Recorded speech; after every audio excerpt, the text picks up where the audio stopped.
बीड जिल्ह्यात यावर्षी पावसाने दांडी मारल्यामुळे आता जनावरांचा चाऱ्याचा देखील प्रश्न ऐरणीवर आला आहे।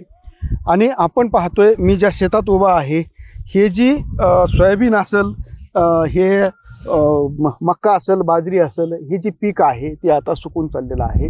आणि याच पाऊस नसल्यामुळे आता शेतकरी या ठिकाणी हवालदिल झाला आहे। जर पाहायला गेलं तर सगळ्यात जास्त त्रास जो आहे ज्या शेतकऱ्यांकडं जनावरं आहेत त्या शेतकऱ्यांना या ठिकाणी पाहायला मिळतो। कारण माणसं जगतील कशी ही, मात्र जनावरांना जगवायचं कसं हा मोठा प्रश्न या ठिकाणी या निमित्तानं उपस्थित होतोय।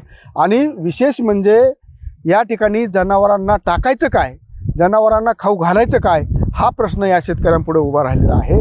आणि विशेष म्हणजे आता हा वाळलेला चारा तरी जनावरं कसे खाणार, किती दिवस खाणार आणि हा चारा पुरणार कसा, हा प्रश्न या निमित्ताने उपस्थित होतोय। त्यामुळे आता सरकारनं महिलांसाठी दिली जाणारी लाडकी बहीण योजना जी आहे ती बंद करावी आणि आमच्या जनावरांसाठी चारा पुरवावा अशी मागणी आता महिला वर्गातून व्यक्त केली जात आहे। त्यामुळे सरकारनं या शेतकऱ्यांसाठी, जे शेतकऱ्यांची जनावरं आहेत त्यांच्यासाठी चारा आणि पाण्याची व्यवस्था करावी अशी मागणी आता महिला वर्गातून केली जात आहे। हरिदास तावरे, लोकशाही मराठी, बीड।